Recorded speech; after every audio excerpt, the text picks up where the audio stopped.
The Committee on Cybersecurity, Infrastructure Protection, and Innovation, and the Subcommittee on Transportation and Maritime Security will come to order for today's hearing, entitled Transportation Security, Protecting Planes, Trains, and Pipelines from Cyber Threats. Without objection, the chair is authorized to declare the subcommittees in recess at any point. Let me start by thanking Chairwoman Watson-Coleman and Ranking Member Garbarino, Ranking Member Jimenez, and our panel of witnesses for joining us today. We are here to assess the administration's actions aimed at mitigating the cybersecurity challenges facing the transportation sector. Earlier this year, our subcommittees worked together to evaluate how the federal government partnered with the private sector to respond to a ransomware attack against Colonial Pipeline, which resulted in 5,500 miles of pipeline being shut down. As panic led to fuel shortages at gas stations along the East Coast and airlines scrambled to find alternative fuel supplies, we learned that one, attackers infiltrated Colonial Pipeline's business network using a legacy VPN that did not require multi-factor authentication. Two, the flow of information between Colonial Pipeline, the Cybersecurity and Infrastructure Security Agency, and the Transportation Security Administration was slow, fueled in part by ongoing confusion about which agency was in charge. And three, despite repeated offers from TSA, Colonial Pipeline had not yet undergone an important security assessment, a validated architecture design review, and did not have a disaster response plan that contemplated the full scope of cyber threats. Shocked by what we learned during their oversight of Colonial Pipeline and other recent high-profile cyber incidents, members of Congress have begun to question whether the federal government's approach to cybersecurity, which relies primarily on voluntary partnerships, actually works, or whether some security requirements ought to be mandated. The notion that certain entities should be subject to cybersecurity standard mandates is not new. Almost 10 years ago, President Obama issued Executive Order 13636 and improving critical infrastructure cybersecurity. The executive order directed sector risk management agencies to evaluate whether they had sufficient authority to establish cybersecurity requirements for critical infrastructure entities for which a, quote, cybersecurity incident could reasonably result in catastrophic regional or national effects on a public health or safety, economic security, or national security, end quote, and report back to DHS and the White House with what they found. To the best of my knowledge, no agency suggested they lacked authority to issue such requirements. Nevertheless, for nearly a decade, the federal government has continued to pursue security policies that rely primarily on voluntary partnerships with the private sector. That's why the security directives that TSA issued for pipelines and the requirements TSA plans to issue for rail, transit, and aviation deserve such careful attention. They mark a pivotal transition in the federal government's approach to cybersecurity. As a representative from Brooklyn, I welcome TSA's renewed interest in improving the cybersecurity posture of the transportation sector. New York City is a transportation hub, home to two major airports, several rail lines, and the largest mass transit system in the nation. Just 6 months ago, hackers reportedly tied to the Chinese government breached the Metropolitan Transit Authority's network. Fortunately, they did not gain access to operational systems that control rail cars, but I remain concerned about the cybersecurity of mass transit systems generally and MTA's network in particular. Given the degree to which middle and low-income people rely on public transportation, a cyber attack affecting mass transit could have a disproportionate impact on these populations. In light of the conversations I've had regarding cybersecurity threats to rail and aviation, I also support TSA's efforts to raise the bar on cybersecurity for these subsectors. That said, as the federal approach to securing critical infrastructure evolves, we must get it right. TSA's security directives on pipelines and pending security directives on on transit, rail, and aviation present an opportunity to better understand the administration security goals, how the security directives align with those goals, and the private sector's ability to effectively implement the directives. Today, I hope to identify the lessons learned from the rollout and implementation of the pipeline security directives so we can use them to inform future transportation security directives to ensure that they are buying down risk and yielding the security benefits we expect. More broadly, I hope today's conversation will provide insight into how we can raise the cybersecurity posture across critical infrastructure sectors. I thank the witnesses for being here today, and I look forward to your testimony.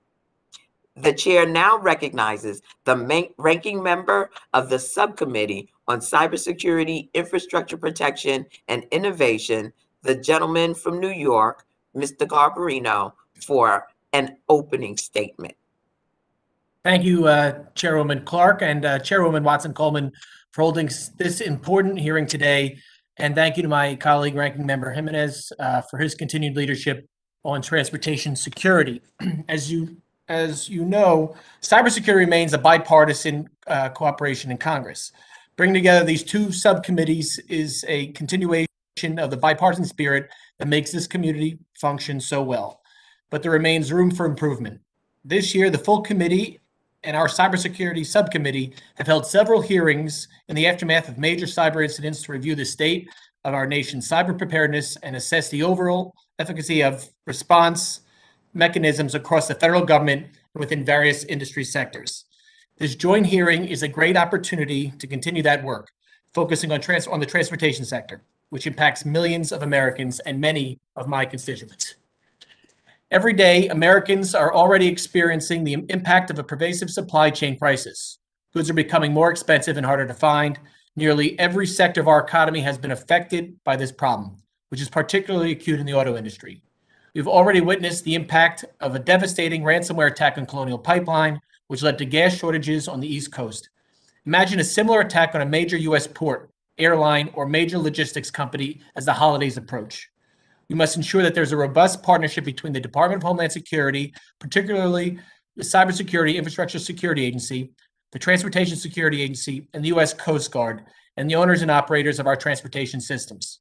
I hope that this hearing reviews the cyber preparedness of our critical transportation systems and how agencies like CISA, TSA, and the Coast Guard can enhance their programs, services, and guidance to best ensure entities can defend and mitigate the threat of cyber attacks. I'm particularly interested in learning more about DHS's use of security directives as a tool for enforcing new security standards. I'd like to hear testimony and learn from our witnesses regarding the impact of security directives and how TSA is working with relevant partners to ensure robust industry input because they know their sector best. I'd also like to hear from our witnesses on the extent to which industry expertise and feedback is utilized in the creation of these security directives. Members of this committee, including myself, are actively engaged in crafting mandatory cyber incident reporting legislation to improve CISA's visibility into cyber incidents impacting our nation's critical infrastructure. I thank Chairwoman Clark for her leadership and partnership on this effort. I've also been working closely with Ranking Member Katko and Representative Spanberger to introduce bipartisan legislation to authorize the director of CISA to establish a stakeholder-driven, transparent process for identifying the owners and operators of our nation's most critical infrastructure, known as seismically important critical infrastructure. How can we expect CISA and other sector risk management agencies to prioritize limited services if we don't know what is most critical? It is also incumbent on Congress to ensure such a program includes the appropriate guardrails, guidance, and built-in mechanisms for industry collaboration. Such an important program must be done right. I believe that securing systemically important critical infrastructure strives these very principles. I'm disappointed that the committee held a markup this morning. This legislation was not included, despite months of industry collaboration and attempts to collaborate with the majority. I hope it comes soon. I do want to note Representative Langevin's leadership on this important issue and his transparency with the minority. I look forward to working with him and with you, Chairwoman Clark, on this legislation to continue the bipartisan nature of our subcommittee. Lastly, I'll just say that the issue of transportation cybersecurity hits close to home. It was shortly after New York's MTA systems were hacked in April and discovered in June, in which Secretary Mayorkas announced intentions to create a new security directive for major rail and aviation entities. I look forward to learning from our panelists here today about what this community can do to help TSA, CISA, and the Coast Guard work towards an enhanced public-private partnership with owners and operators of our nation's transportation system. Thank you very much, Chairwoman, and I yield back. Thank you, Ranking Member Garbarino. The chair now recognizes the chairwoman of the Subcommittee on Transportation and Maritime Security, the gentle lady from New Jersey, Ms. Bonnie Watson Coleman, for an opening statement. Thank you, Chairwoman Clark, and to our ranking members, Jimenez and Garbarino. Thank you for coming together around this very important issue. And to our witnesses, thank you for being willing to discuss this critical topic. I want to be crystal clear. When it comes to transportation cybersecurity, inaction is not an option. When gas stops flowing due to a cyber attack, it doesn't just impact the pipeline owner. It means Americans struggle to fill up their tanks. If hackers succeed in bringing down a plane or derailing a train, it's not an airline or railroad that would pay the steepest price. Indeed, the real cost would be borne by the passengers injured or even killed. Simply put, when you own critical infrastructure, people's lives and livelihoods depend on your cybersecurity.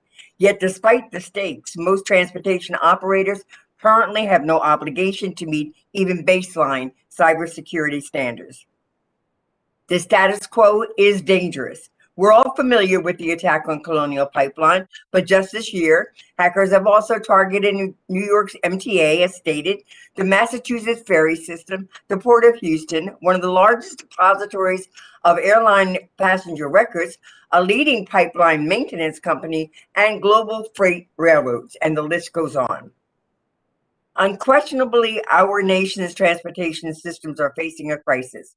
Fortunately, TSA has begun the process of requiring critical operators to take basic cybersecurity precautions. The recent cybersecurity directives for pipelines and Secretary Mayorkas' announcement of forthcoming requirements for rail, transit, and aviation are justified, necessary, and an important first step. But more action is even needed. For instance, TSA must ensure all transportation modes are covered. Particularly as vehicles become increasingly connected and autonomous, the cybersecurity of motor carriers and buses cannot be forgotten. Meanwhile, the Coast Guard needs to hold ferries, ports, and other maritime systems to similar standards. There's also the question of implementation and enforcement. If an operator proposes an alternative procedure that maintains robust cybersecurity, TSA needs to provide timely, substantive feedback.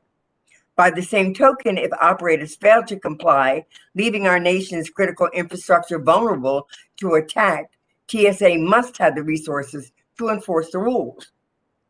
And ultimately, TSA should pursue traditional notice and comment regulations so that stakeholders can offer meaningful input. But these conversations around implementation shouldn't distract from a fundamental fact. There's no substitute for mandatory transportation cybersecurity requirements like those that are announced by TSA and Secretary Mayorkas. While many operators employ best practices, invest in cybersecurity talent, and coordinate with government voluntarily, some cut corners and put us all at risk. Without requirements, there's nothing to compel those companies to improve. That's a prospect we cannot take lightly, because in the 21st century, Physical security and cybersecurity are two sides of the same coin. Historically, to hijack a plane, you had to clear TSA's checkpoint and then breach the cockpit. Today, it may be possible to hijack a plane by hacking it.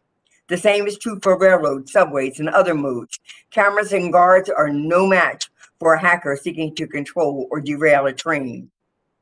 This isn't science fiction. This is the future. And cybersecurity requirements for all modes are the way to prepare for it, as well as tackle today's immediate threats, such as ransomware and state-sponsored data theft. A recent study found that only 60% of transit agencies have a cybersecurity preparedness program in place. And the surge in cyber attacks against railroads, airlines, airports, and maritime assets suggests an equally grim picture in these modes. This is our moment to ensure that every transportation operator in America prepares themselves for 21st century threats. We can't wait until a hacked plane falls from the sky or a breached railroad gridlocks our nation's supply chain to take action. I look forward to hearing from our panel today about what can be done to shore up the cyber defenses of our transportation system. Again, I thank the witnesses for joining us, and Madam Chairwoman, I yield back.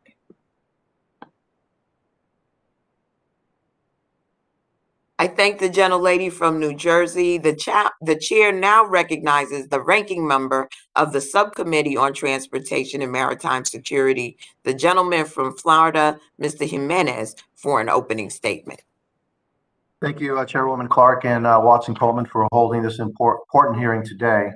And to Ranking Member Garbarino as well. I'm glad that we can bring these two subcommittees together to discuss how to protect our vital aviation, surface, transportation, and maritime systems from cyber threats.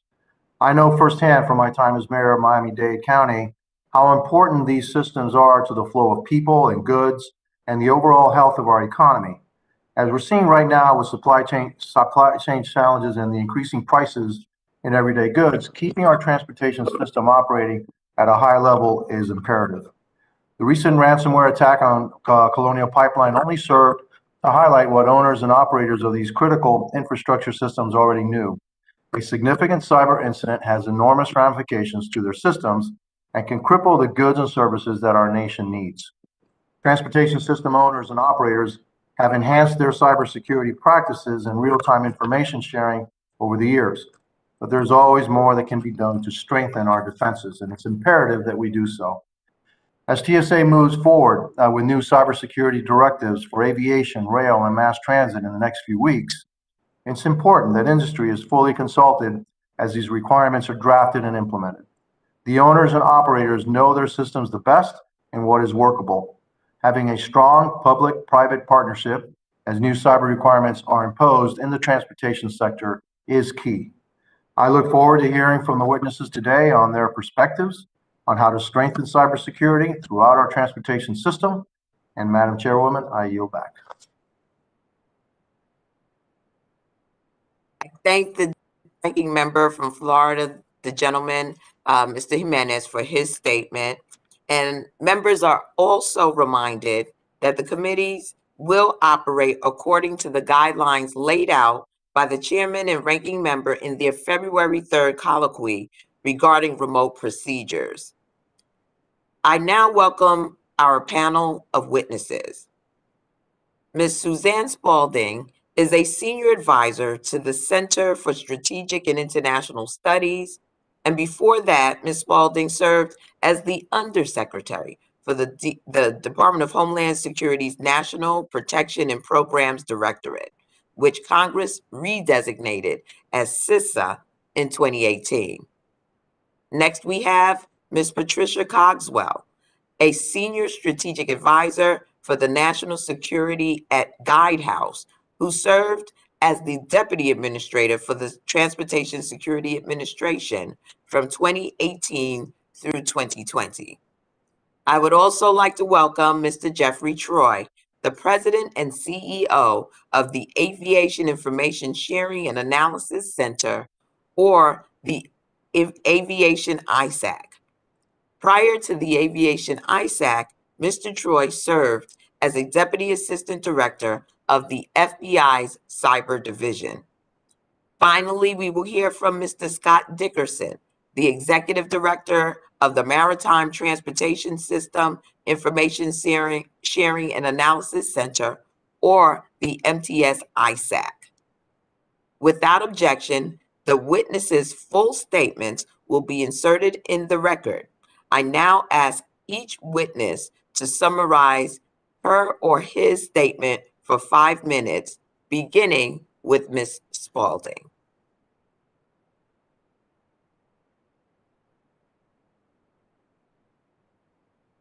Ms. Spalding, I think you have to unmute.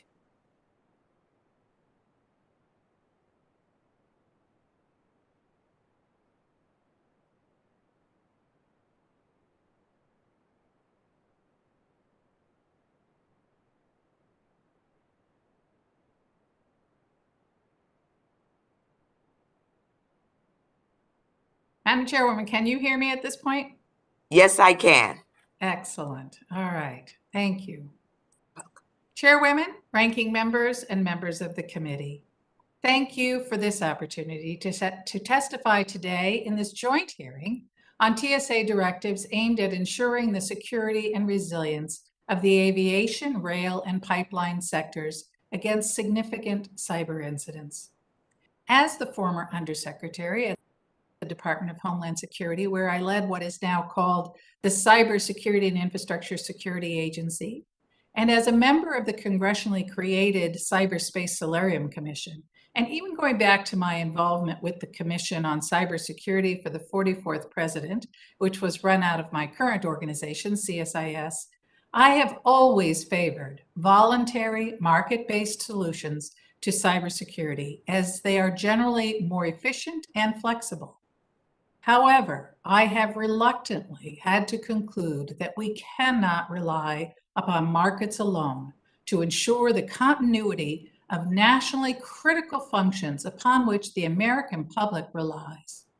First, the purely voluntary approach simply has not gotten us to where we need to be, despite decades of effort. The threat is evolving much more quickly than our defense.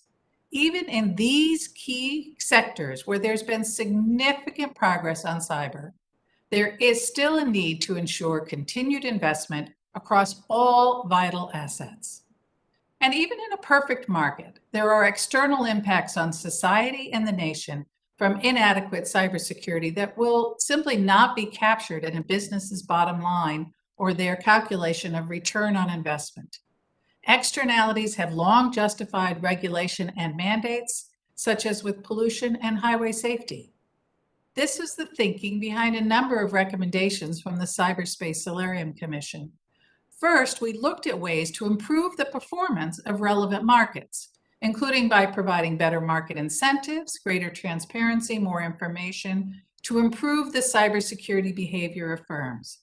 But the Solarium Commission, too, ultimately concluded that the market alone was not going to be sufficient to provide the level of security and resilience that's urgently needed for the most important elements of our infrastructure, particularly what the Solarium calls systemically important critical infrastructure. We recommended creating a transparent methodology for identifying these most critical systems and assets, and then building a closer relationship between the federal government and the firms that own and operate these systems. The government should offer a suite of benefits like improved intelligence sharing and operational support, but industry should also accept burdens like requirements for security behavior and enhanced incident reporting. Consistent with this thinking, I believe it is appropriate for TSA to use its existing authority to put basic requirements in place for the most critical assets in these three sectors. The details will be important, but as described, these directives seem like a step in the right direction. Collaboration with industry will continue to be an imperative as TSA further develops these directives and perhaps follow-on regulations. Industry has a level of expertise that will be essential in understanding what needs to be done. It must be at the table to help craft directives that are ambitious but achievable, and government must invite them early enough in the process to allow them to make a meaningful contribution. In addition, those who depend upon these critical sectors should also make their voices heard in this process. Moreover, requirements should be informed by an awareness of the tools and technologies that are available to help these asset owners and operators gain visibility into their information technology and operational technology systems, detect malicious activity, and respond quickly and effectively. To encourage continued innovation in this area, government should lean towards open, performance-based standards that are technology neutral and vendor agnostic. And any new regulations should draw on existing guidelines, standards, and best practices. They should be harmonized with requirements in other sectors, particularly as between pipeline and electric sectors, for which there's often significant overlap. Finally, Congress needs to ensure that DHS is provided the resources necessary to effectively implement and monitor these mandates and continue its equally important voluntary work. Time is not on our side. The threat environment grows more dangerous with each passing day. We should not wait for a tragedy caused by malicious cyber activity in one of these vital sectors before we take necessary action. The proposed TSA directives reflect a growing body of evidence that the risk of serious disruptions to critical infrastructure is not potential or in the future. It is here now, and it requires an urgent response. Thank you, and I look forward to your questions. We thank you for your testimony, Ms. Spalding. I now recognize Ms. Cogswell to summarize her statement for 5 minutes. Chairwoman Clark, Chairwoman Watson-Coleman, Ranking Member Garbarino, and Ranking Member Jimenez, and the distinguished members of the subcommittees. Thank you for the opportunity to testify before you this afternoon on transportation cybersecurity. The insights I will share today are informed by my 24 years of federal service, serving in varied capacities from the founding of DHS through my retirement as the Deputy Administrator of the Transportation Security Administration. My first significant engagement in countering cybersecurity threats to industrial control systems was while I served as the Special Assistant to the President for Transborder Security at the National Security Council after the 2012 cyber attack on Saudi Aramco. Since that time, I've seen the number of security threats increase, with an expanding number and type of threat actors, including both state and non-state actors, such as transnational criminal entities, an increased focus by them on exploiting network-connected ICS vulnerabilities, and an increasing level of risk faced across our transportation infrastructure for both the combination of increased threat, but also of consequence, as we see how an attack on one entity can affect the entire sector. I've also seen very strong partnerships across government and industry to develop tools, programs, information sharing mechanisms, and standards to mitigate the risk, including the NIST framework, TSA's pipeline security guidelines, and various multi-entity exercises. I am pleased to be able to be here today and hope that I can assist you as you consider how best Congress can support and enable transportation cyber security. I thank you for your willingness to call attention to this incredibly important topic, and I want to recognize the work that this committee, along with Senate Homeland Security and Government Affairs and the Defense Armed Services Committee, are leading to promote and standardize cyber incident reporting. As this committee further examines roles, responsibilities, and activities, I'd highlight the following. First is the value of TSA's authority to issue security directives. Security directives have repeatedly demonstrated their value, providing a mechanism for TSA and industry to put immediate protective mitigation measures in place. And they send a clear message to our adversaries, to the American people, and to our allies. After the recent pipeline ransomware event, TSA security directives were the tool of choice. SDs are most effective, as you have noted, when TSA and the regulated industry are able to work together throughout the entire process, from development of requirement through implementation. Second, promote bidirectional partnership through analysis of reporting data. As I've spoken with industry and government about the new cyber requirements, several colleagues expressed their interest in using this reporting to promote a deeper understanding of and engagement around cyber threats to critical infrastructure. There's a recognition that analyzing the threats and vulnerabilities associated with industrial control systems can tell us more about the prevalence and use of tactics, the effectiveness of measures to counter those tactics, and best practices to follow. Continued investment in open standards development. NIST and DHS, through CISA and TSA, have established cybersecurity and standards environments for ICS and critical infrastructure.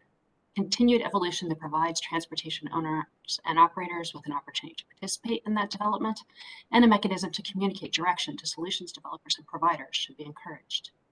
And finally, incentivizing and encouraging innovative approaches while requiring transportation operators to achieve minimum standards.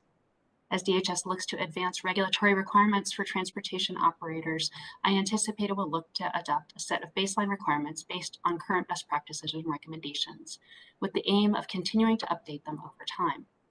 DHS and Congress should consider innovative mechanisms for how to achieve these goals, using a model that emphasizes performance-based outcomes and allows industry to use alternative methods to reach compliance. This can be further encouraged through a regulatory model where transportation operators can use a qualified third party to complete the cybersecurity architecture reviews or planning required, similar to TSA's third-party K9 program, and providing operators with access to a list of qualified entities who can provide such functions and services, such as GSA does for identity management and credentials, or providing other recognized criteria. Cybersecurity, it is often said, is a team sport. Having many players on the field with standards-based interoperable solutions will enable innovation and enhance the protection of our critical infrastructure.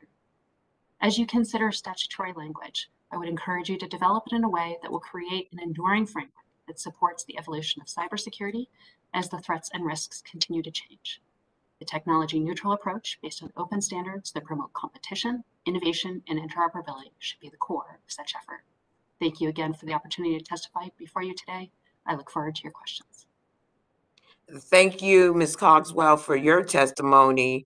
Members should know that votes have been called, but we will continue to receive testimony from our final two witnesses today. And so I now recognize Mr. Troy to summarize his statement for 5 minutes. Thank you, Chairwoman, Chairwoman and ranking members and members of the committee. Good afternoon. My name is Jeffrey Troy. I'm president of the Aviation Information Sharing and Analysis Center. The Aviation ISAC is a global nonprofit. Our members are on 5 continents and include airframers, airlines, airports, air navigation service providers, and more. Our mission is to make the aviation industry more resilient to cyber attacks. Last time I came before you was in September of 2018, and thank you for the opportunity to talk to you once again about the cyber risk landscape in aviation. The cyber risks to the aviation industry have increased.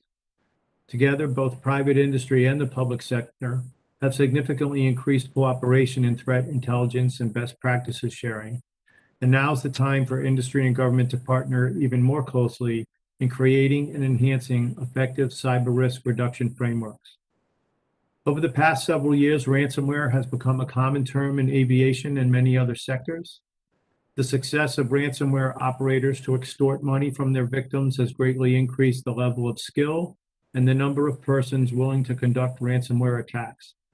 The second stage ransomware events, wherein additional ransoms are sought in exchange for deletion of sensitive records stolen as a part of the ransom operation, also highlights the risk, the theft of intellectual property, sensitive business information, and privacy data. Ransomware can also shut down operations. This has the potential to be very impactful to the aviation industry.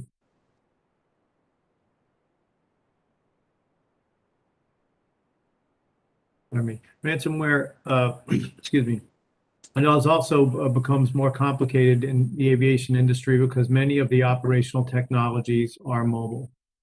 The attack on Colonial Pipeline, which has been spoken of today, and the QNX real-time operating system vulnerability are 2 examples of where a cyber attack or a vulnerability in a product can have a ripple effect across many sectors.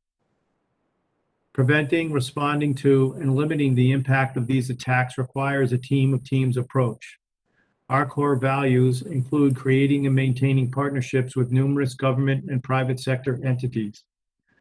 The Aviation ISAC is proud to have partnered with the Aviation Cyber Initiative, a joint partnership led by DoD, FAA, and the DHS, which is in the process of transferring this tri-chair seat to the TSA. This year, the Aviation ISAC and the ACI significantly solidified our partnership by co-hosting a summit on aviation cybersecurity. We're also proud to partner with CISA. CISA is maturing well and has been put out timely, relevant guidance in direct response to recent cyber attacks on critical infrastructure and the supply chain. On 6 occasions, our intelligence was used in CISA's intelligence bulletins and intelligence information reports. Similarly, we've reached out to the TSA as they build their cybersecurity strategy and create a regulatory framework over cyber events in aviation. Our industry is also benefiting from a significant increase in cooperation between private entities.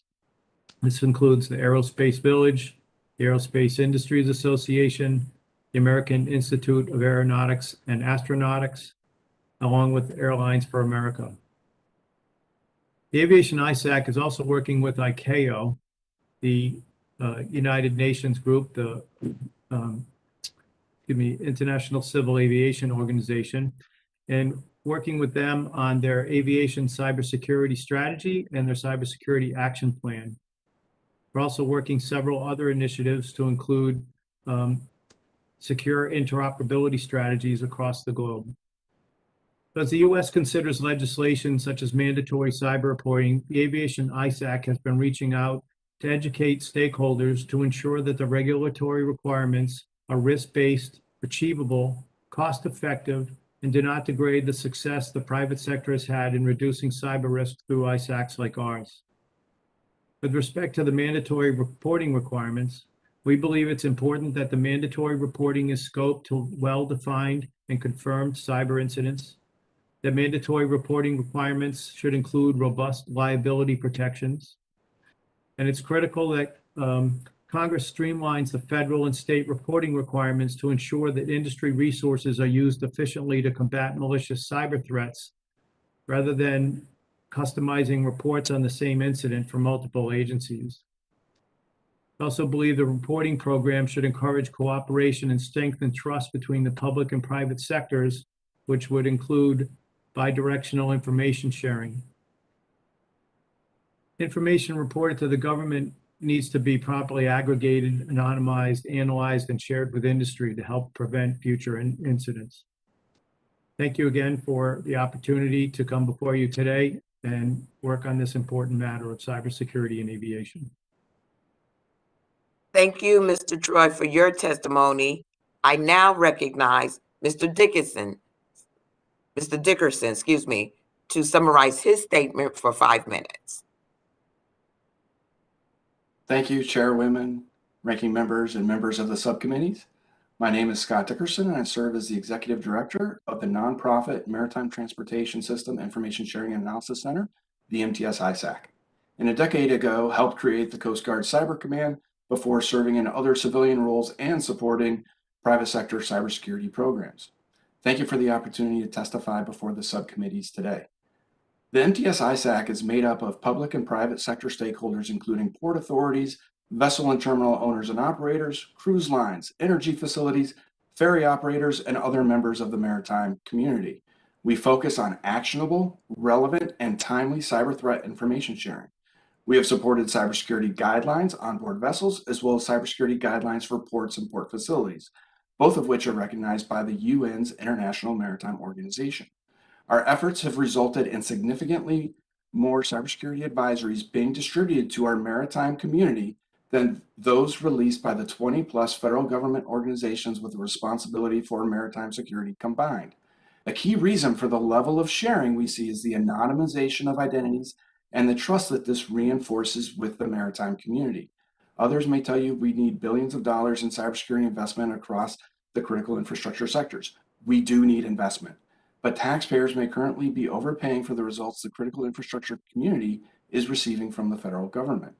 I want to share with you 3 common challenges I regularly hear from industry stakeholders related to the federal government's approach to cybersecurity and public-private partnership. First is the concern of redundant federal cybersecurity efforts. Because of the critical intermodal connections that ports, terminals, and a variety of facilities have, some of our stakeholders are subject to multiple regulatory requirements, including the Maritime Transportation Security Act of 2002, as well as TSA's pipeline and soon to be finalized rail security directives. As a result, limited resources are often spent on redundant checklists, meetings, reports, audits, etc., as opposed to actively managing cyber risks to critical infrastructure. It seems like every time we turn around, there's a new effort unveiled by a government agency, or and often it seems to be repackaging the elements of an older program with a new name. The latest example is JCDC, elements of which have been in place for several years. Second, there is a lack of trust with the federal government related to cyber incident reporting. Trust is critical when fostering collaboration and information sharing. The maritime community's trust in federal agencies was yet again recently shaken in the aftermath of an incident at a port. This is because of three things. One, immediately following the incident, the three federal government agencies involved did not want industry sharing actionable information for almost 3 weeks, as zero-day vulnerabilities were actively being exploited. Of note, during this 3-week period, none of those agencies collaborated with the MTS ISAC or the maritime industry writ large. Number two, CISA publicly released the name of the victim with no prior coordination or notice to the victim. This may have been in violation of the Cybersecurity Information Sharing Act of 2015 and undermined trust. 3, a government agency for official use only technical report with details surrounding the incident was leaked to the press, but it was not shared amongst maritime community members. These were 3 distinct ways industry trust was undermined with just this one incident. And unfortunately, incidents are occurring regularly. Third, resource investments in people are needed. Experienced cybersecurity specialists are in short supply in all industries. Please review opportunities for partnering with ISACs for real-world, hands-on cybersecurity training, internships, and educational opportunities. Also, federal employees need to better understand the various cybersecurity funding opportunities the government provides to align with their agency mission sets. As an example, cybersecurity was the highest stated priority for FEMA's 2020 Port Security Grant Program. Yet many stakeholder requests for cybersecurity investments were turned down by U.S. Coast Guard captains of the port, resulting in only about 12% of the $100 million program being invested in cybersecurity, the number one priority. The MTS ISAC and its stakeholders are hopeful that we can more effectively partner with the federal government to safeguard our national interests. I kindly request you include, support, and protect the mechanisms safeguarding trusted, anonymous information sharing, incident reporting, and other critical infrastructure cybersecurity efforts performed by ISACs and their communities in legislation. Of note, CISA of 2015 remains significantly underutilized. Although it has been implemented, there remains resistance to fully trusting and using the provisions of the legislation. Perhaps we should focus on some of these underutilized efforts rather than creating some new ones. Thank you again for the opportunity to provide this testimony, and I look forward to your questions. I thank you, Mr. Dickerson, for your testimony here today, and I thank all of our witnesses for their testimony. Pursuant to today's order, the chair declares the committees in recess, subject to the call of the chair. Members will be given notification prior to reconvening after votes.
let me, first of all, thank all of our witnesses for your indulgence today. It's just so happened that we had one of those rare or common conflicts of having votes in the middle of our hearing. So I truly appreciate your willingness to remain tuned in. And we will move forward now with questioning. I will remind the subcommittees that we will each have 5 minutes to question the panel. I will now recognize myself for questions. And my first question is directed to Ms. Spalding. Ms. Spalding, for many years, the federal government has relied on voluntary partnerships and programs to improve cybersecurity for critical infrastructure. Recent cyber attacks like Colonial Pipeline have forced a new conversation about whether that voluntary partnership model is sufficient for today's threat landscape. As the former Undersecretary for CISA's predecessor organization, could you talk about the limitations of the voluntary framework and the challenge of regulation in an area as dynamic as cybersecurity? Absolutely, Madam Chairwoman, thank you. Both your points are very well taken. We are in a situation now where we have both the capability, I think we've reached a level of maturity in government and in industry in understanding some of the basic things that really must be done and can be done to significantly raise the level of cybersecurity. And so we're in a better position than we have been in the past in knowing what kinds of mandates to put in place. So that's one thing. And then we do have a threat environment that continues to grow more and more grave with each passing day. And there is lots of evidence of this. We don't have access to the intelligence that the government or TSA may have, although I think that TSA has briefed some of the companies about the intelligence that they're seeing. That gives them that sense of urgency. But even with what we see in open source in the media every day, it's very clear that our adversaries are very focused on our industrial control systems, on operational technology, and understanding that so that they can be in a position to disrupt it, and that criminal gangs are getting increasingly brazen in their targets with respect to ransomware, for example. So the urgency is great. Yes, so in your testimony, you mentioned that your thinking had changed about the need to move from a voluntary to regulatory framework. What role do you see CISA playing as the longtime voluntary partner and civilian hub for cyber expertise in this shift? Yeah, so CISA ought to be, for example, the repository of mandatory reporting information that comes in. We need to have a place in government that takes that information and adds value to it. It makes sure that it's anonymous, but that it is analyzed, put in context, and then shared broadly, very quickly, so that everyone can use that information to better defend their networks. CISA brings a couple decades now of expertise on cybersecurity and on these infrastructure sectors, and work in close collaboration with sector-specific agencies like TSA can really leverage that cybersecurity expertise to help the sector experts to find the right path forward in close collaboration and partnership with industry.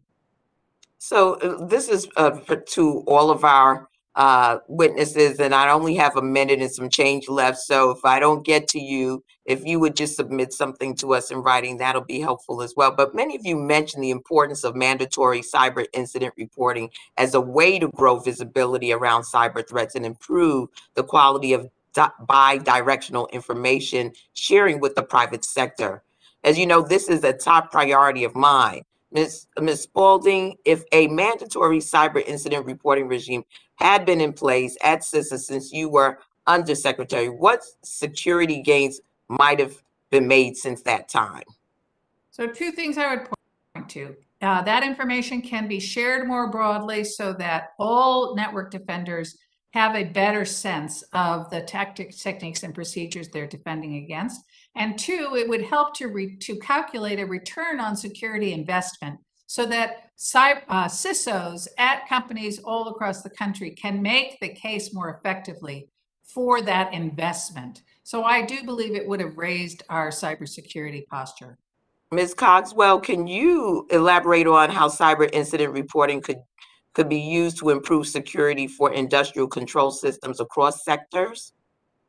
One of the most important things I have seen is that ability to bring information like mandatory cyber reporting information with your industry experts and to be able to use and engage with that information in a way that helps you propose the next level of solutions. The additional reporting, the ability to see how it operates in one area, how therefore it might appear in another area in advance of that area being a target, can be really quite powerful. I have seen a lot of really great work when you have government and industry sitting together, engaging with that type of data. Thank you very much. I now recognize the ranking member, Mr. Garbarino, of the Subcommittee on Cybersecurity, Infrastructure, and Innovation, the gentleman from New York, for questions at this time. Thank you, Chairwoman, and thank you to the people testifying today, the witnesses. My first question is for Mr. Dickerson. Can you please discuss the unique complications of the maritime environment and how ports must often comply with multiple regulations and requirements from the Coast Guard, TSA, and others? Can you describe some of the specific challenges when it comes to securing ports? Thank you, Congressman Garbarino, for that question. It is a highly complex environment where, because of the intermodal aspects of the maritime sector, you will have port authorities, for example, owning the last mile of rail. And so then they need to comply with TSA's upcoming rail security directive. Similarly, they will also own pipelines. So now it becomes a question of, okay, are we reporting this information to TSA, to US Coast Guard, CISA? Do we need to involve FBI? Some of these might require CBP reporting due to goods coming into the ports. It becomes a mesh of federal agencies that then need that required reporting. And again, as I mentioned earlier in my testimony, that can lead to a lot of redundant efforts and really pulling the cyber defenders away from incident response to now answering multiple questions from multiple agencies at a time when they really need to be focused on those response actions. Okay, so maybe for you and all the panelists, so what recommendations in detail would you have to better harmonize these requirements? I think one of the things that works, so that's not just so that it works with industry, so it's not a high burden on industry, but still sets a high cybersecurity standard. Right. And so I think part of the question is there a centralized point, belly button for that reporting? And if that is formerly the NCIC, now the SIOC, CISA Central, and you have representatives from those agencies there, or do you have CISA representatives at those agencies? I think there's options for either way to then correlate some of that information, make sure it gets to all of the right agencies and partners, but then you're not having to report the same information, answer the same questions over and over, if that helps, sir. Nope, that does. Anything else from any other panelists? Or I can go to my next question. Anybody want to add anything? All right. If nothing, this is pretty much for everybody, so jump in when you want. As the federal government sets the standards for industrial control systems, cybersecurity, in collaboration with the critical infrastructure community, there will inevitably be requirements for companies to validate the controls in place, as we saw in the TSA security directive. What's the most effective way to, in a scalable manner, have these validations take place? Should TSA conduct them, CISA, or can DHS, TSA, and the industry agree on what comprises a cybersecurity validation and have private companies do it? And whoever wants to jump in first, if you have. I'll be happy to start.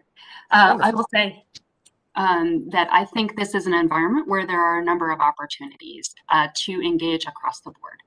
As you noted, there are existing protocols by which TSA and CISA partner for the validated architecture reviews, but at the same time, there are models under which regulatorily you can create the opportunity for third-party entities who are an often approved list, clearly qualified and found to be to meet various standards, who can also perform those types of services.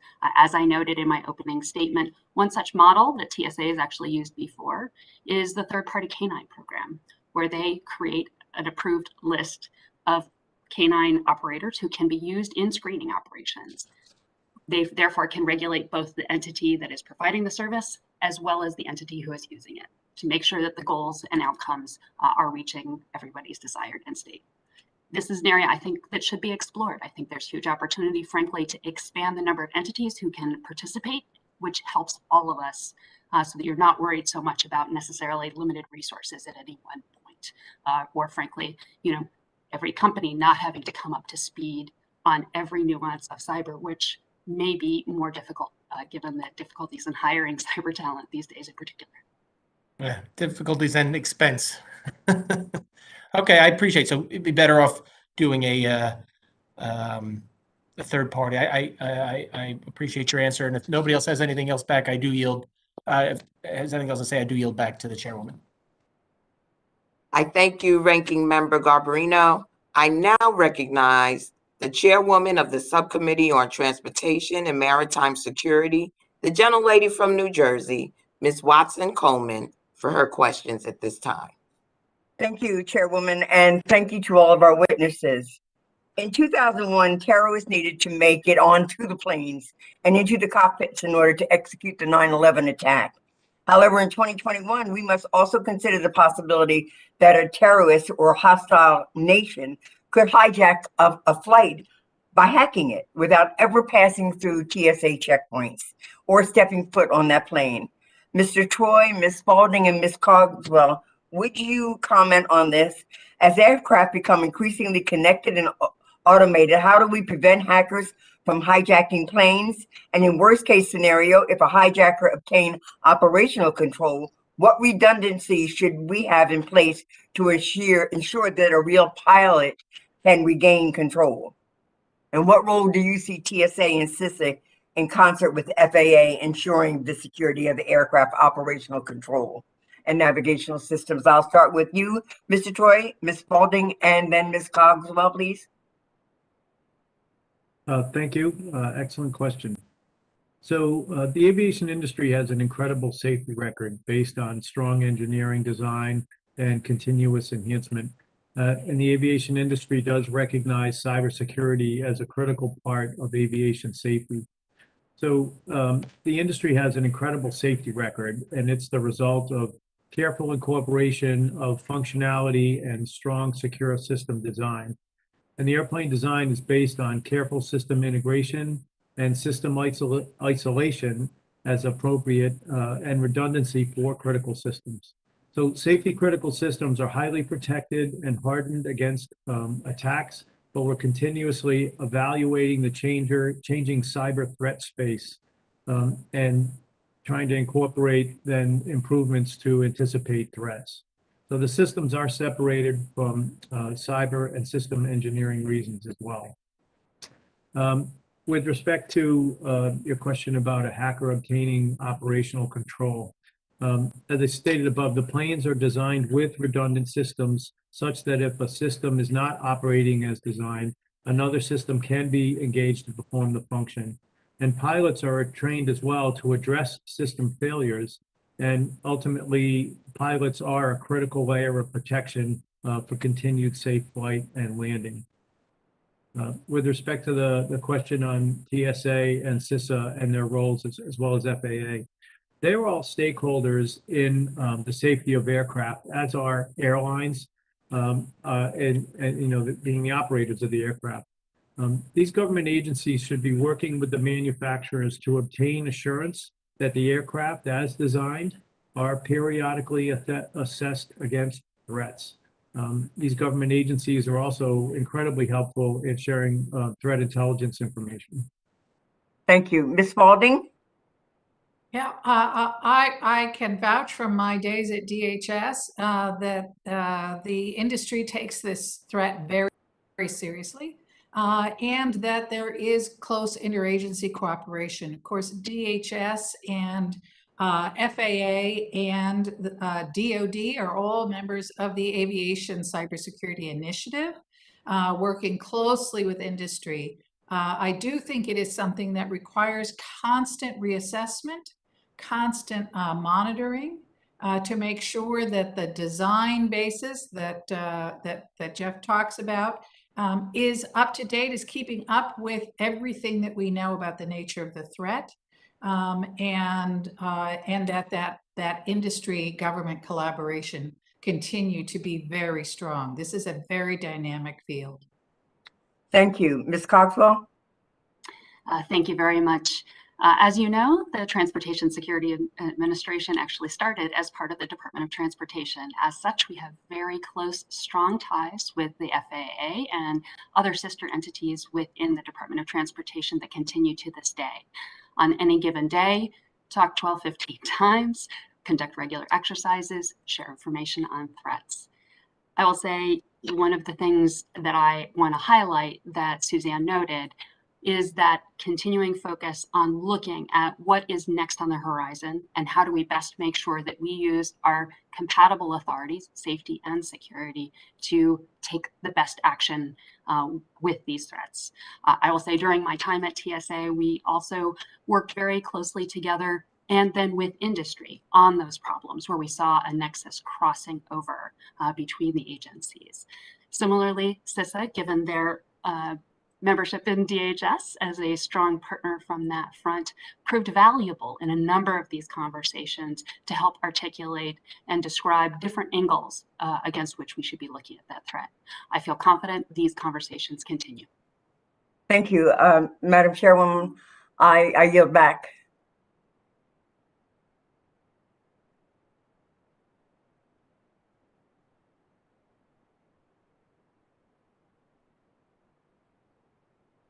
The chair now recognizes the ranking member of the Subcommittee on Transportation, Maritime Subcommittee, the gentleman from Florida, Mr. Jimenez. And let me just state that going forward, Ms. Watson-Coleman will be presiding on the balance of our hearing this afternoon.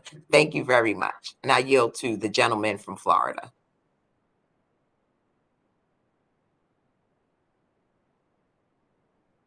I assume that the gentleman from Florida has not returned as of yet. So I'm going to turn the hearing over to my colleague if she's ready at this time.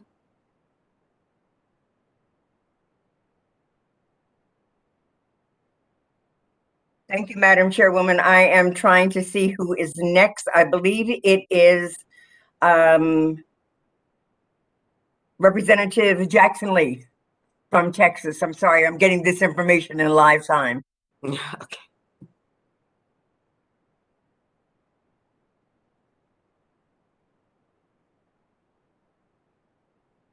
Representative Jackson Lee.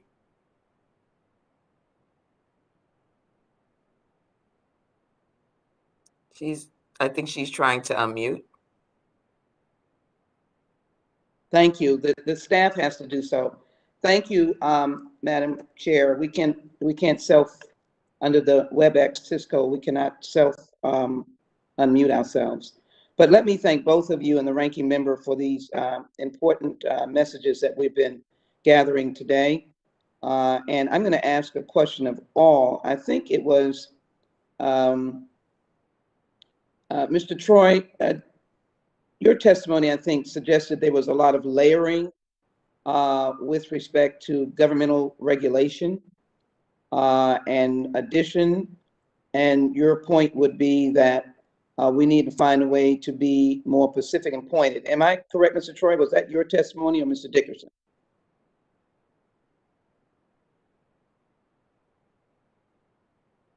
Congresswoman Jackson Lee, I had some comments along those lines. This is Mr. Dickerson. Okay, so would you expand on how we can be more effective regulators first, and then I have one or two other questions, but can you quickly respond to how we can be more effective in our work? This is important work and important infrastructure that needs to be secured. So Mr. Troy? So I believe that one of the things that's really important as we look at putting out mandatory reporting and regulations on the industry is that we use a phased approach.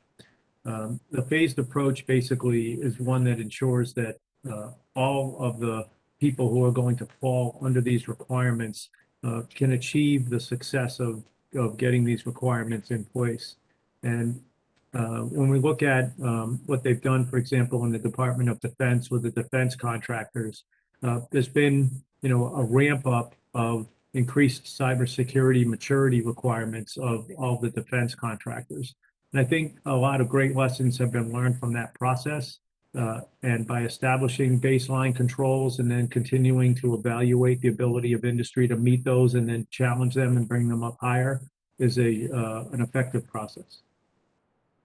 Let me ask, thank you so very much. And let me ask further witnesses, Ms. Spalding, I want to focus on trains in the Eastern Corridor, trains that go really into neighborhoods. And I really think that we have been on the edge of good luck, in all honesty, in terms of dealing with trains that, purposely so, they were meant to go almost up to your front door. They go behind homes, and these are interstate trains. Homes are built right on the backside of trains. They're in mountains, they're in valleys, they're in dangerous places, and they're Amtrak. What are special efforts that specifically look at trains and the cyber system dealing with ultimately, if I can use the terminology, the massive train wreck that could come from a cyber failure on our train system? There's interstate train system and obviously the commuter train. Would you care to comment on that? Absolutely, Congresswoman. Your points about the potential risks that come with our rail system across the country is exactly right. The good news is that the rail industry has worked closely with DHS for many years. When I was the Undersecretary at DHS, the Rail Sector Coordinating Council was very active, and they have done a lot, both in the physical safety arena and security arena and cybersecurity. But as you point out, it is a complex system, and we now know what are the basic things that really need to be done across the board to protect and defend and make more resilient these critical assets and systems.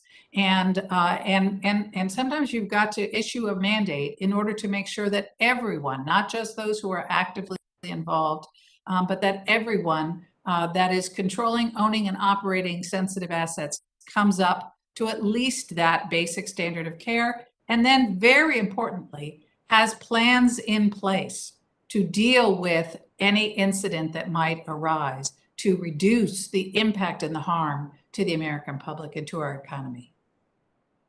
Thank you. Let me just quickly on the combined pipeline and planes together and just say, one of the things that we've looked at over the years is the apron, the backside of the airport, which at that time it was intrusion by uninvited guests, potential terrorists, because it was so vulnerable in the back. But they're also the apron of a cybersecurity system as it relates to flights, maybe even as it relates to the air traffic arena, but also the airlines that sort of run their own systems, and they have a cyber system now. The gentlelady's time has expired. I'll let you finish your comment, though. Thank you. Thank you so very much.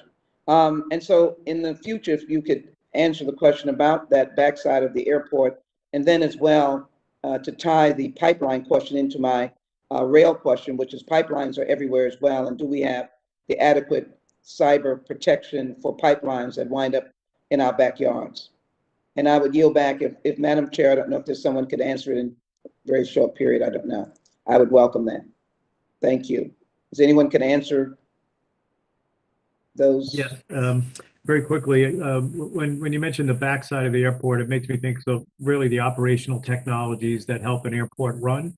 And Right. that is a very big focus of the airlines and the airports right now, as they look at both the common suppliers to those particular types of technologies and the potential vulnerabilities as well. Thank you, Mr. Troy. Thank you, Ms. Jackson Lee. Thank you I very now much. recognize Mr. Clyde of Georgia. Thank you, Madam Chairwoman. I appreciate that. My question is for Mr. Troy. As you well know, if the aviation sector were to experience a cyber attack, it could very well have a devastating impact on the security of our nation and our economy. So in your opinion, what is the greatest area of cyber threat in aviation? If I could have your opinion on that. Is it the airport itself? Is it I mean, you talked a little bit about the planes. I think Madam Chairwoman discussed that. And then you also have the airlines themselves with indeed their own systems. You know, any part of that could shut down air travel across the United States in various different sectors. What's your opinion? What's our greatest cyber threat when it comes to the aviation side? That's a great question, and it's very difficult to answer because of the interconnectivity of the aviation system. It's really an ecosystem. So if I'm running an airline, I'm very concerned that if I land my planes into my hub airport and that airport can't function, that creates a problem for me. If Right. I'm that airport, I have the same problem if all those airlines are parked at my gates and they can't move because of some function that they're unable to perform. So I'm not trying to cop out on your question, but I really think it speaks exactly to why our industry needs to work so well together because of this shared risk within supply chain and the industry segments that make up the aviation ecosystem.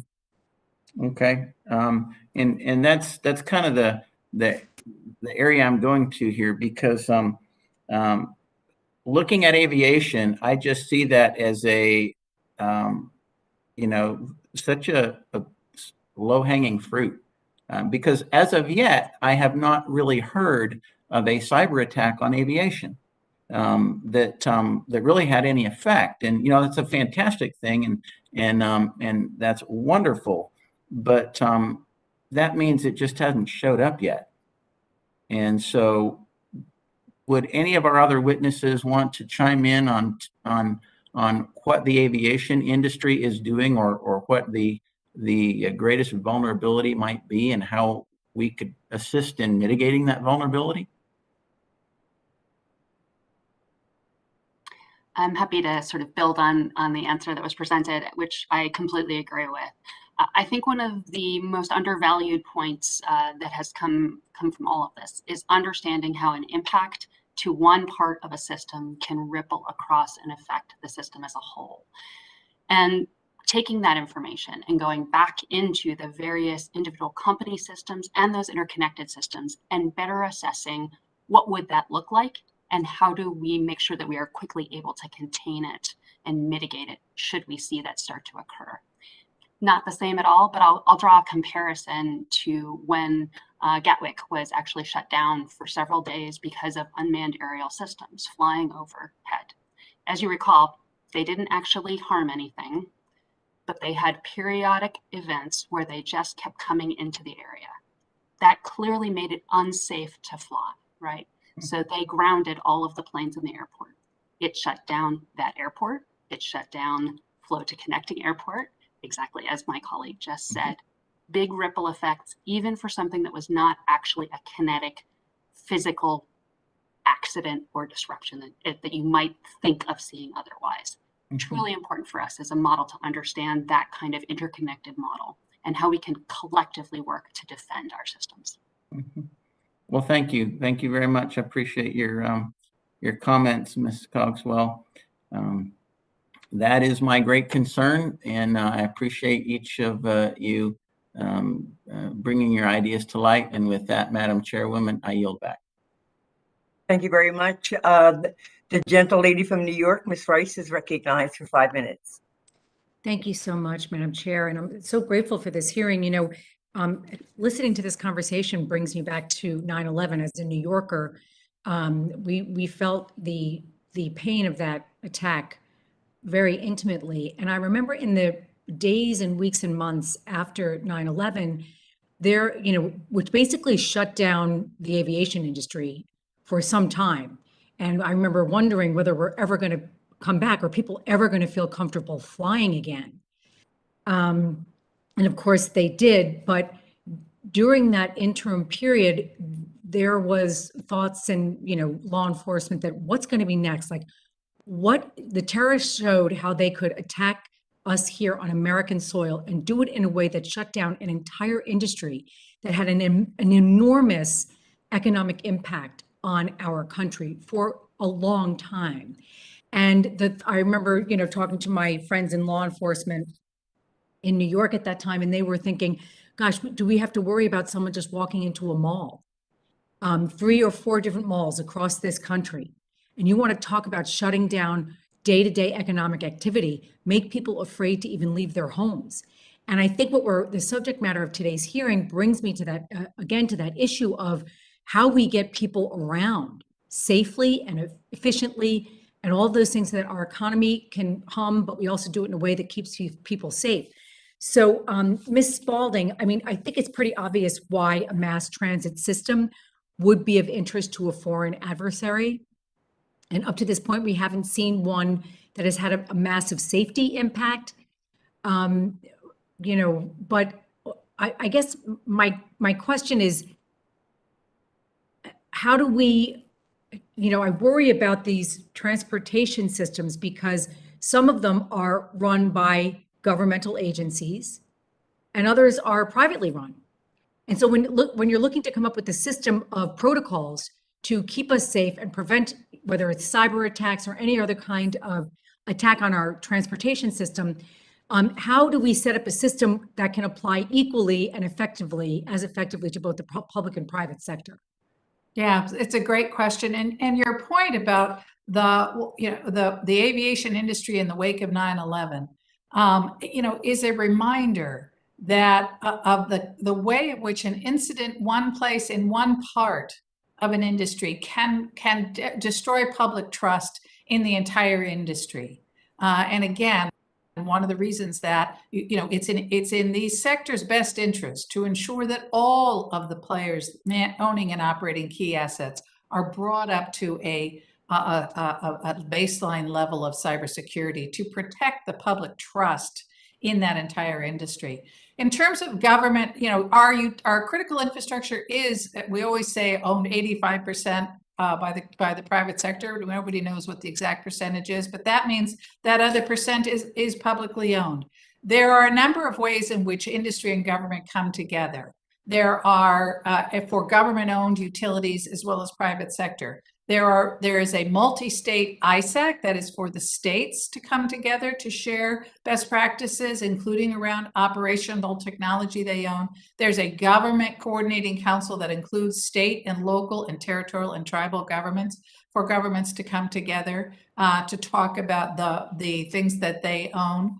And all of the various sectors that have coordinating committees have a government counterpart. So the mechanisms are there, and you're absolutely right. As with every other area, we need to make sure we are harmonizing the requirements and that we're looking across these industries, regardless of who owns them, because our adversaries are doing exactly that. Absolutely. And, I know this is going to sound like a political pitch. It really is not meant to be, but our transportation security, there is certainly a very profound cyber security aspect to it, but there's also an infrastructure aspect to it as well. Are our transportation systems as up to date and resilient and safe as they need to be? And I know my Republican colleagues on this call feel the same way that I do, that major investment in our infrastructure shows not just Americans that they should be able to travel safely and feel confident in the way that they travel around this country and around the world. But it sends a very clear message to our adversaries that we are investing in our infrastructure, and so they should beware. So thank you all so much for coming today. It's a great conversation, and I yield back the balance of my time. Thank you, gentlelady. I now recognize the gentleman and ranking member from Florida, Mr. Jimenez, for 5 minutes. Thank you, Madam Chair. And I'm gonna kind of focus in on an area that has got me concerned. Mr. Dickerson, do you have off the top of your head either a correct number or maybe a guesstimate of the percentage of cranes that are utilized by U.S. ports that were made in China? Thank you, Congressman Jimenez. I do not have that, but it's a pretty significant number for those ship-to-shore gantry cranes that we rely on to move the goods from ships to shore and vice versa.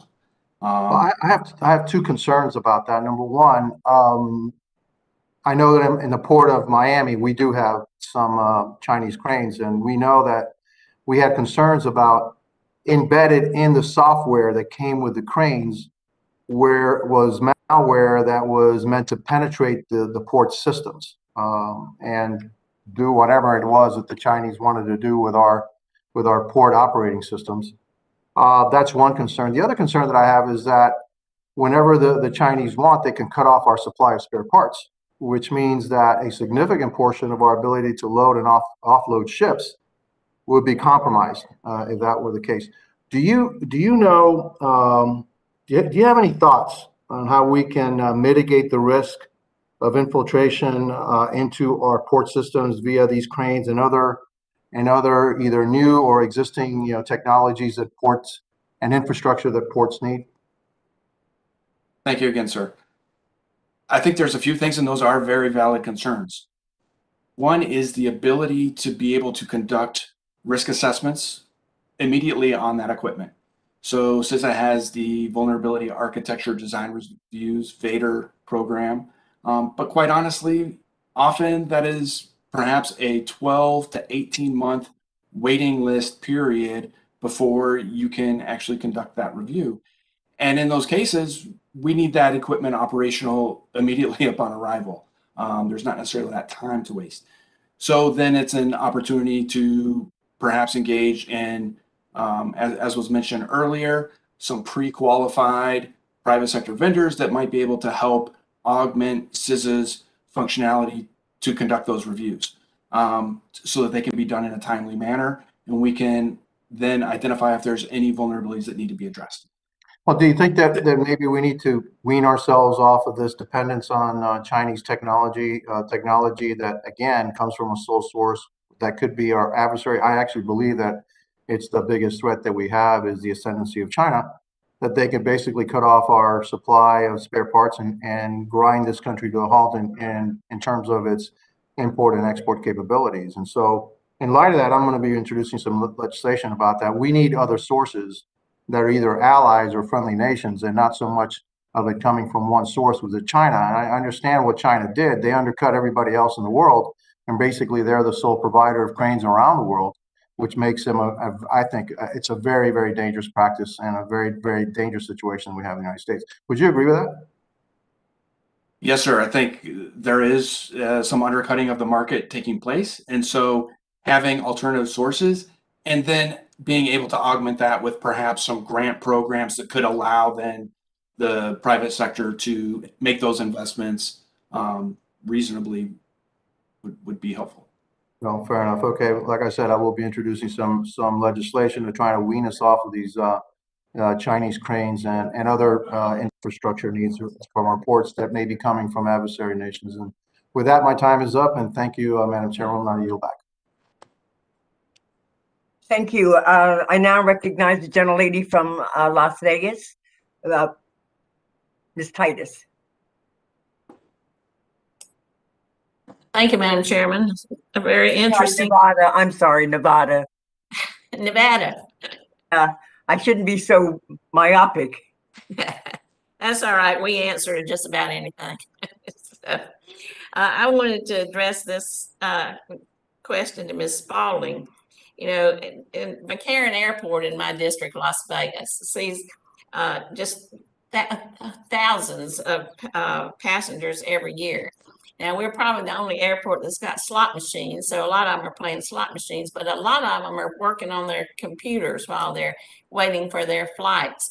And I just wonder if you would address the need for security on those airport Wi-Fi's, because a lot of personal data is being floated around that we don't know if that's safe or not. And furthermore, when they get on the plane, they use the plane's Wi-Fi. And one of the biggest complaints is when the flight attendant says our Wi-Fi is down, you can hear all the groans and the Candy Crush players and all of that. But could you address the issue of securing that kind of Wi-Fi, either in the airport or on the planes where people are connecting to it and exposing a lot of personal data? Yes, Congresswoman, you're exactly right. We have long known that those public Wi-Fi, free public Wi-Fi availability in places like airports is completely insecure, and certainly have advised the public as best we can to be aware of that and not to use those. But realistically, they're going to continue to take advantage of the connectivity that is available to them. And though I think it's a very good point that those systems ought to be more secured. It's very difficult to have something that is open to a very transient population, right, coming and going, where you cannot use the security protocols that you can with a workforce that is more stationary. And so I don't mean to minimize the challenge, but I think it is something that we should be moving toward. And in the meantime, I hope that the public is watching and hearing how at the moment, how unsecured those networks are. Well, thank you. I hope so too. I wish people were just reading books instead of playing computer games, but that's just my prejudice. Along those same lines, a number of the airports have vendors that take your very personal data, and we see a lot of that at McCarran's, like the pre-vetting of customers. They take eyes, you look in and you see your eyes and biometric data. And so I would think they'd need some pretty high standards of cybersecurity. I don't know if they are doing that. If you can comment on that, you and Ms. Cogswell, and how TSA is dealing with that. So I know that Patricia will have some insights on this as well. I am familiar with some of those vendors that are providing some of that vetting before you board the plane, for example, to speed you through the lines. And they know that how absolutely vital it is that they keep that information secure. That is very personal information. And so my sense is they take cybersecurity very seriously. But I will see if Patricia has more to add. Thank you. Thank you very much for the question. I've actually been spending quite a bit of time on this since my departure from government, working with folks across the industry, airlines, airports, technology vendors, associations, and others about how we can encourage, frankly, an environment that holistically supports innovation for aviation passenger experience, making it, frankly, from couch to gate, a more pleasant experience, one that offers many different opportunities. You are exactly right that there is a strong recognition that we need to embed several key things along the way, one of which is that cybersecurity protection so that people feel confident and comfortable about what is happening with their data. Along with that is the press also to make sure that there is a better recognition and a better way to have these vendors tell people, what are they collecting? Who are they sending it to? Are they storing it? And how is it being used? So all of these, I think, form a core that we are hoping to continue to look to progress in this environment. There are standards that are used today. CBP has published a standard that is used by CBP and TSA for a number of those pilots that you were talking about, where that biometric is collected and transmitted to use either for access to a lounge or to board the plane or go through security. There are also additional new emerging standards, such as the mobile driver's license recently announced by TSA and Apple, that also are coming through in these areas. Across the board, you are seeing an emphasis on that cybersecurity. I expect that to continue to evolve. And your earlier point, given that all of these are operating in that Wi-Fi connected area, that also matters, that they need to look at it as a zero trust environment where the network itself is not secure, and therefore the information needs to be secured while it's in transmission.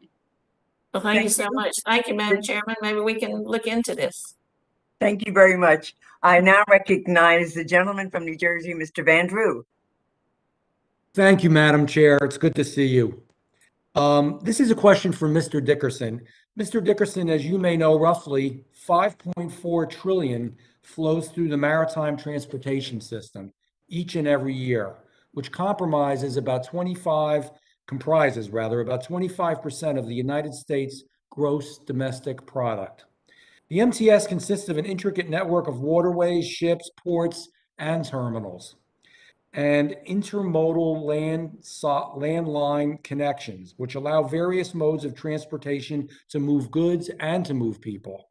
The Coast Guard is the lead federal agency for regulation of the MTS, and it currently has the relationships, the regulatory authority, and the response capabilities to prevent and respond to threats throughout the system. So my first question for you is, how can we best use the Coast Guard's existing relationships at the port level to improve our ability to manage cyber risk with the MTS? Thank you, Congressman Van Drew. There's a couple of things that can be done. We already have the area maritime security committees that are active in almost all of the captain of the port areas with a cybersecurity subcommittee that addresses risks. Currently, those are supported by a variety of folks with different skill levels when it comes to cybersecurity and knowledge levels at the Coast Guard level. But they're trying to hire more MTS cyber specialists into each captain of the port area, which could then support those area maritime security committees. And with those committees, you have both public and private sector stakeholders that are engaged, and they can be involved in risk planning, exercises, etc. One of the things the MTS ISAC is doing, we've formed a number of information exchanges with those local stakeholders to make sure the public and private sectors are really aware of the day-to-day cyber threat activity that is targeting them. And so that helps bridge that gap between the AMSC, which might be more at a strategic level, and the actual operational and tactical levels of cybersecurity that go on day to day. But that's definitely an area of focus that can be improved. Thanks. Good. And I think the Coast Guard can be very essential in this entire process. And as we move on and times change and things change, so does their role. And I think this is an area we really should focus on as well. And I appreciate your answer. I have another question for you. Members of the committee have received feedback that public-private partnerships are unfortunately sometimes turning into situations in which companies do give their information, as they should, to the government, but they're not receiving anything meaningful in return. In other words, that collaboration that we want to see back and forth, I've heard, does not always exist, and it should, because this is a very larger than life foe that we have to deal with here, and we all need to work together. And I was wondering what your thoughts on that were and how we can do better with that. Thank you, Congressman. Again, public-private partnerships are absolutely critical. Cyber is a team sport, and we all need to work together, absolutely. We need to work together cross-sector wise as well, which is why the MTS ISAC is part of the National Council of ISACs. But when it comes to partnering with the Coast Guard, yes, we have received that feedback many times. Coast Guard receives the information, but then it might be months before any information is released from the Coast Guard back to the industry community. I think closer partnerships, and I'm in multiple conversations with a number of Coast Guard leaders, and we're working on improving that public-private partnership, making sure that we can mature those procedures that are in place to analyze the information, enrich it, and get it back from the government, and in a more And timely. I think they want to do that. I think there's really unexplored areas there that we can really do great things together. Coast Guard is a great agency, as you know, and I think they really can offer a great deal if we're working in tandem, if we're working in partnership. And I thank you for your answers. I yield back, Madam Chair. Completely Thank you, concur, Mr. sir. Thank you. Vandrew. Thank you. I now recognize the gentleman from New York, Mr. Torres, for 5 minutes. Thank you, Madam Chair. I have concerns that the United States for far too long has been complacent about cybersecurity. Instead of proactively securing critical infrastructure from cyber threats, the federal government is largely reacting to events. Colonial Pipeline is Exhibit A. Before the breach of Colonial Pipeline, there were virtually no rules mandating pipeline cybersecurity. Only after the Colonial breach did the TSA finally issue security directives. So as far as I'm concerned, the breach of Colonial Pipeline demonstrates that the laissez-faire approach to cybersecurity that the federal government has taken has been an abject failure. My first question is from Ms. Spalding about TSA. Instead of only issuing a security directive for each mode of transportation, should the TSA promulgate universal cybersecurity standards for all modes of critical transportation? It's a good question, Congressman. First of all, I think the security directives are a first step from TSA, and DHS has indicated that it's very likely to move to regulations. These security directives have a limited lifespan, and within a year or so, they have to be replaced. And DHS has indicated it's likely to move to regulations. That will allow for a formal notice and comment period. I think it's really important that there be some harmonization across sectors, as a number of the witnesses have noted. That's really important, particularly for companies that have assets that cross sectors.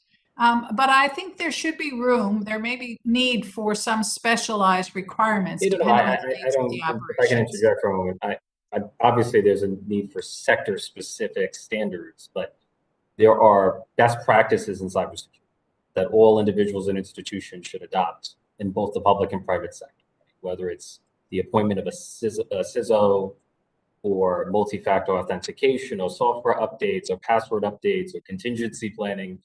So if those are universally agreed upon best practices in cybersecurity, why not mandate them for all operators and owners of critical transportation infrastructure? Yeah, you're absolutely right, Congressman. There's some basic cyber hygiene, we call it, that should be universal. I think the admonition that one of the witnesses made earlier to do this in a phased approach makes sense. I think identifying what DHS has indicated is they're going to start with the most critical assets. And I think that makes a lot of sense to get the government and industry to learn lessons about how to do this in terms of mandatory compliance with directives, how to monitor that, how to enforce that, mandatory reporting. But yes, you're absolutely right. There's a baseline of cybersecurity that ought to be universal. You mentioned reporting. The policy of cyber incident reporting raises the question: what exactly qualifies as a significant cyber incident? And there's a lack of clarity about the definition. So take as an example the Colonial Pipeline. As you know, the breach of the pipeline led to the shutdown of a 5,500-mile pipeline that made up nearly half of the fuel supplies of the East Coast. It had economic effects that were felt on the ground: the closing of gas stations, panic buying, long lines.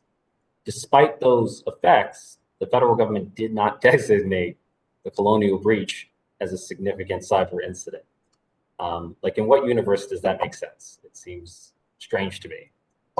So the designation of a significant cyber incident is more of a signal to the government about the need for an interagency White House-led meeting to deal with the response, right? And I think there's a legitimate question about where you should set the threshold, for example, for mandatory reporting.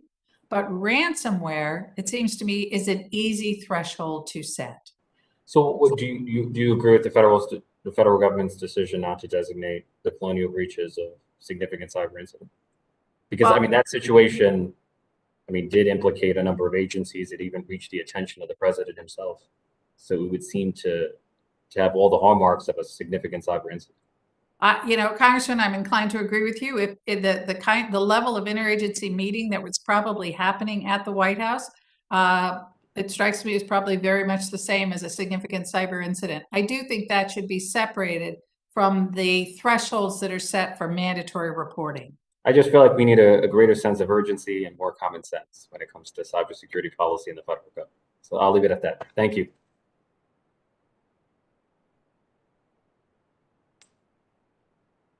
Thank you, Mr. Torres. I'd like to recognize Mr. Langevin from Rhode Island for 5 minutes. Thank you, Madam Chair. On and off the hearing, so in between other meetings. So I thank you and the other members for hosting the hearing, and I really want to thank our witnesses for their testimony. If I could start with Ms. Spalding. First of all, Ms. Spalding, I greatly appreciate your contributions to cyber and our national security writ large, both in your role at DHS and of course as one of our fellow commissioners on the Cyberspace Alerting Commission. But let me just start with this. On October 19th, several of the senators sent a letter to TSA Administrator Pekoski encouraging him to reconsider using emergency authority for new transportation cybersecurity regulations in, and I quote, the absence of an immediate threat, end quote. So I'm not sure if my colleagues were watching the news in May, but the Colonial Pipeline incident obviously disrupted the delivery of approximately half of the East Coast's fuel supply. Ransomware or other cyber intrusion against an air traffic control station or mass transit system could be equally debilitating. So I wanted to ask, if I could, do you believe TSA's new cybersecurity requirements on the rail transit and aviation industries was warranted given the imminent threats that we face?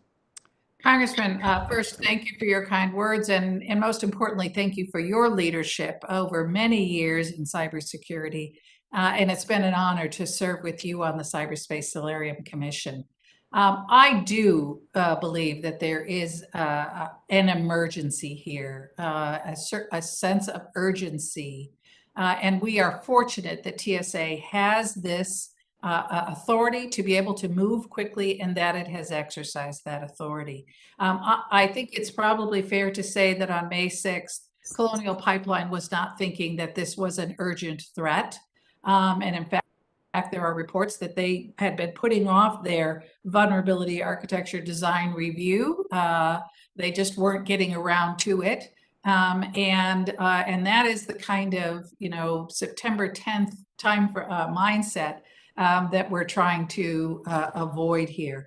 We have so much evidence of this emergency between the attacks in 2017 on safety systems that were clearly designed to be ready to inflict physical harm on people by disabling safety systems in operations.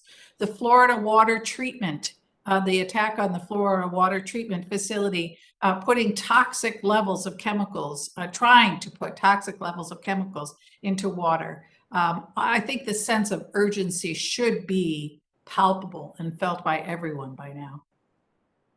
Thank you, and I would agree. Let me do another line of question on third-party auditing. So again, to you, the TSA pipeline security directives require baseline cybersecurity procedures, such as reporting incidents, implementing multi-factor authentication, and developing and testing cyber contingency response plans. So in my view, these requirements are a good start, but more can and should be done. And I also believe that TSA should implement auditing of the cybersecurity controls covered entities have put in place. So an impartial third-party auditor, such as a certified private sector company or even CISA, would have both the impartiality and the on-network testing personnel necessary to ensure covered entities properly implement cybersecurity controls. So from your experience and your perspective, do you believe TSA should incorporate third-party auditing into its future cybersecurity requirements, and why, if you could? I do, Congressman, and as you point out, I mean, we have numerous other places throughout the government where third parties help to scale an effort that is put in place by the government. My colleague here today, Patricia Cogswell, has made the comparison to the third party, the role of third parties in canine certification, for example. So there is precedent for this, and I think it is an important way to scale. Our industry witnesses have talked about the need for speed in some of these certifications, and for the government to do the things it needs to do. And we know that CISA's resources are stretched. Thank you very much. I see my time's expired, so I'm not going to get to my other two questions, but maybe I can submit them for the record. One on exporting TSA regulations and others to other sectors, and the other one was on government-sponsored testing of critical technologies. So I'll submit those for the record, Madam Chair, and thank you. I'll yield back. Thank you for your answers too, Suzanne, and to all our witnesses too. Thank you.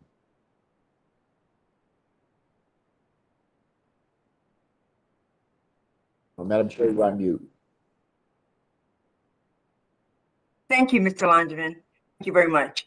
I want to thank the witnesses not only for your very important expert testimony, but your forbearance during our delay. Thank you. We appreciate it.